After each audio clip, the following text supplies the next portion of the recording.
जौगाफु लाइमोनफोरखौ गेलेनायाव थुलुंगा होनो थाखाय सरकारजों गनायथि मोननाय क्लाबफोरनो गेलेनायाव गाननो थाखाय जार्सि राननानै होयो। गुबुन गुबुन जायगाफोराव राननाय बायदि सालाकाथि ब्लक इउपिपिएल राजखान्थि हान्जानि सिङाव थानाय एसटिफोरनि थाखाय मोन 8था रेजिस्टार जानाय क्लाबफोरनो सालाकाथि 1 नं मुराबारि इउपिपिएल राजखान्थि हान्जानि मावख'आव जार्सि राननानै होदों। बे हाबाफारियाव बाहागो लादों गाहाय आलासि महरै क'क्राझार जिल्लानि एसटि डेभेलपमेन्ट बर्डनि मासिगिरि प्राणेश्वर ब्रह्म, सालाकाथि ब्लक इउपिपिएल आफादनि आफादगिरि फुलबाग मोसाहारिजों लोगोसे मावफारियाफोर। जोंनि सालाकाथि ब्लक अफिसाव दिनै जोंनि जिनाखि सालाकाथि समस्तिनि सिङाव थानाय रेजिस्टार क्लाबनि नामै जिनाखि जार्सि राननाय हाबाफारि, बे हाबाफारियाव आं गिबियावनो बे मिडिया बड'सा मिडियानिसिम आंनिफ्राय ब्लगनिफ्राय साबायखर बावग्रोनाय थाबाय आरो बरायबाय। दा दिनैनि बे ससियेल मिडियानि गेजेरजों बा बड'सा चेनेलनि गेजेरजों आं बेखौनो फोरमायनो सानो, दिनै जोंनि जिनाखि जार्सि राननाय हाबाफारि, बे हाबाफारियाव जोंना क'क्राझार जिल्ला एसटि बर्डनि चेयारमेन बिथाङा फैनानै दिनै जोंनि सालाकाथि हेड अफिसाव दिनै जार्सि राननाय जानानै थांबाय। बे जार्सि राननायनि गेजेरजों जोङो खोब मोनसे जोंनि ओनसोलनि रायजो राजानो बा ओनसोलाव जोङो मोनसे बेखौनो बुंनांगोन, दिनैनि दिनाव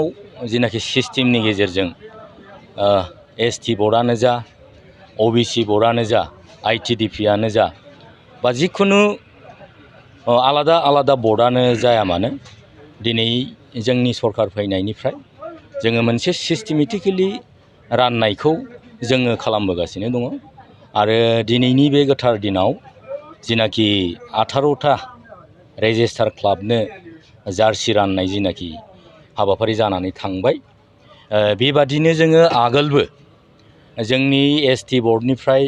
गोबां माखासे मुवाफोर राननानै होनाय जादों जोंनि बे अफिसावनो। दा जों आसा खालामो जोंनि सरकार फैनायनिफ्राय जिनाखि मोनसे रायजो राजानि जिनाखि बा जोंनि सरकारा जिनाखि रायजो राजानो कमिटमेन्ट होदोंमोन, बाथ्रा होदोंमोन, बे बाथ्राखौ दिनै जोङो माने जे थारैनो बाथ्राखौ होनाय बादियैनो दिनै रायजो राजानि थाखाय मोनसे मोजां परिबेसनि गेजेरजों सिस्टेमेटिकनि गेजेरजों दिनै रानबोनाया जागासिनो दङ। आरो दिनैनि राननायनि अनगायैबो उननि बेलायावबो जोंनि एसटि बर्ड बा आइटिडिपि बा जिखुनु बर्डआनो जाया मानो, जोङो दिनैनि बादि राननाय बे हाबाफारिखौ जोङो लालांबाय थागोन। आरो बेजों जोङो निस्सय जोंनि ओनसोलाव बा दिनै जिनाखि जार्सि रानदों, बे जार्सि राननायनि गेजेरजों जोङो जिनाखि गेलेगिरि, बे गेलेगिरि बिथांमोननो जों निस्सय मोनसे उत्साह बा इनकारेज होनाय जोङो जानायखौ जों नुनो मोनदों। आरो दिनै थारैनो जोङो बेबादि मोजां मोनसे राननायनि गेजेरजोंबो जोंनि ओनसोलाव मोजां मोनसे परिबेस जों दानो हागोन, समाज दानो हागोन, लाइमोन समाजखौ जों निस्सय मोजां मोनसे भबिसत दानायाव बा गेलेनायनि बिथिङावनो जा बा जिखुनु बिथिङावनो जा, जोङो बेबादि सिस्टेमेटिकनि गेजेरजों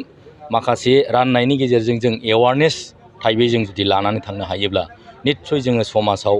लाभबान जानो हागोन। बिटिसि ओनसोलाव मोनसे मोजां जोङो भबिसत गेलेनाय बिथिङावबो जों बानायनो हागोन बा दानो हागोन। जोङो दिनैनि जिनाखि बे राननाय हाबाफारि, बे राननाय हाबाफारियाव आङो दिनै सालाकाथि ब्लकनि आफादगिरि जानानै जिनाखि फंनैसो बिबुंथि लाखिनाय, आंनि बुंनाया मथा मथि बेखिनियानो। साब डिभिजन वेलफेयार अफिसनि आं सासे साब डिभिजन वेलफेयार अफिसनि सासे आङो चेयारमेन। आङो जोंहा क'क्राझार साब डिभिजन एसडि बर्डनि आं सासे चेयारमेन हिसाबै आं दिनै बेवहाय जोंनि साब डिभिजननिफ्राय, जोंनि एसडि बर्ड साब डिभिजननिफ्राय बेवहाय जार्सि रानफैदों। बे बिटिसिनिफ्राय फैनाय बे प्रमद बर' दैदेननायाव बे जिनिसा फैनाय हिसाबै बे जिनिसफोरखौ बेवहाय जार्सि मोननाय जादों। बे बिटिसिनि हालामनि बे सालाकाथि हालामनियाव फैनानै बेखौ राननाय जाफैदों। दा बेवहाय साफ्रोमबो बे गथ' गथाया बेवहाय नुजाफैदों, गावबा गाव जार्सिखौ लांनो थाखाय दा बेखौ आं बिसोरखौ एक्सपिरियेसन होदों थुलुंगा होदों जाहाथे इन्टिरियर गोथौ गामिनि सेंग्राफोर दं नालाय ओंखायनो बिसोरखौ थुलुंगा होनानै गोसो होबथाबनाय हल हार्टेड जानानै जाहाथे गोरों गोरा जानो हायो आरो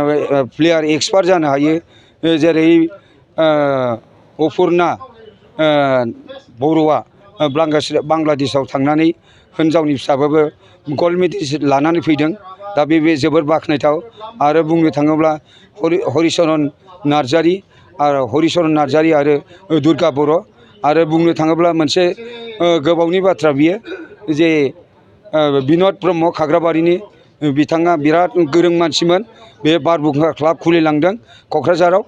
दाबो दङ आरो दासिम क्लाबा गासै बेहाय 18टा क्लाब दं बेहाय आरो बिभिन्न रोखोमनि क्लाब दङ बेनोबो जों रानगासिनो दं दा बेहाय सिगां राननाय जाबाय ओमफ्राय गाबोन बैयाव झारबारियाव रानगोन आरो बेनिफ्राय हालां बाजारावबो रानखांबाय हालां बाजाराव 56टा क्लाबनि रानबाय ओमफ्राय मैया दतमायाव रानदों दतमायाव 29टा क्लाबनि रानदों गासिबो बेबादिनो गथ' गथाय बे जाखांबोनाय गथायफोरखौ आङो बेबादिनो जार्सिनि गाननायनि गेजेरजों जार्सि होनायनि गेजेरजों बिसोरखौ एक्सपिरियेसन होबोदों थुलुंगा होबोदों मोजाङै गेलेनानै गावनि गामिनि आरो गावनि बिमा बिफानि आरो गामिनि रायजो राजाया जाहाथे बेबादिनो सुनाम मोनो गावनिबो सुनाम मोनो आरो लोगोसे फरायनायजों लोगोसे बे प्लेयारखौ गेलेनायजों गेलेनाय आयदाखौबो लांफानांगौ होननानै आं बिसोरखौ एक्सपिरियेसन होबोदों बे राहाया जोङो सिगाङाव दाउखौ रानबाय 100 जननि सासेयाव 20,000 करि आरो बिनि बादैबो स्टेफ्रि हिन्जावसा गथ'फोरनि थाखाय राननाय जाबाय आरो बेनिफ्राय लोगोसे प्रेसार कुकारबो रानबाय सासे मेम्बाराव बिदिनो 80टा सासे मेम्बाराव जेनेबा 65टा एरिया नायै बेखौ राननानै हरनाय जादों आरो दा जोबथारनायाव बियो जार्सि राननाय जाबाय बे जार्सिया बेबादिनो रानगासिनो दं जायगा आरो मेम्बार हिसाबै आंखौ लेंहरो एसटि बर्डनि चेयारमेन हिसाबै आंखौ लेंहरो आं बेबादिनो गथ' गथायखौ मोजाङै थुलुंगा होबोयो मोजाङै गेलेनानै गावनि जौगाथायनि लोगोसे फरायनायजों लोगोसे बेफोरखौ फुटबल गेलेनायावबो आग बाग लानानै एडिशनेल लानानै बेखौ जौगाथायाव फैनो हायो आरो गावबो मुंदांखा जानो हायो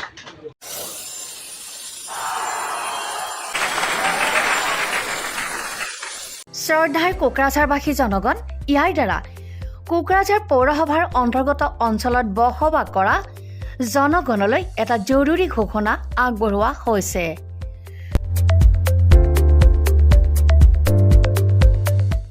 কোকৰাঝাৰ পৌৰসভাৰ অধীনত প্ৰপাৰ্টি বা হোল্ডিং টেক্সৰ সেল্ফ এছেছমেণ্ট আৰু ৰি এছেছমেণ্টৰ কাম পূৰ্ণ গতিত চলি আছে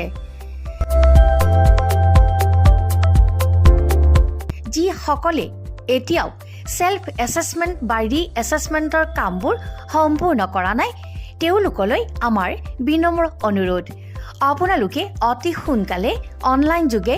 সেল্ফ এছেছমেণ্ট আৰু ৰি এছেছমেণ্টৰ কামসমূহ সমাধান কৰি লওক তাৰ বাবে আপোনালোকে অনলাইন যোগে প্লে ষ্টৰলৈ গৈ আসাম প্ৰপাৰ্টি টেক্স এপছটো ডাউনলোড কৰি এই এপছৰ দ্বাৰাই আপোনালোকৰ আধৰুৱা কামবোৰ সম্পূৰ্ণ কৰি ল'ব পাৰিব নতুবা play.google.com/store/apps/ৱেবছাইটৰ জৰিয়তেও আপোনালোকে আপোনালোকৰ কামসমূহ সমাধান কৰিব পাৰিব যদিহে আপোনাৰ অনলাইন যোগে আধৰুৱা কামবোৰ কৰিবলৈ অসুবিধা পাইছে তেতিয়াহ'লে আপোনালোকে কোকৰাঝাৰ পৌৰসভাৰ কাৰ্যালয়লৈ গৈ ৱাৰ্ড কমিছনাৰৰ পৰা প্ৰয়োজনীয় আবেদন পত্ৰ অৰ্থাৎ ফৰ্মসমূহ সোনকালে সংগ্ৰহ কৰি লওক বিতংকৈ জানিবলৈ কোকৰাঝাৰ পৌৰসভা কৰ্তৃপক্ষৰ সৈতেও যোগাযোগ কৰিব পাৰিব ইতিমধ্যে আপোনালোকৰ সহায়ৰ বাবে মেগা কেম্প কাৰ্যসূচী অনুষ্ঠিত কৰি থকা হৈছে ধন্যবাদ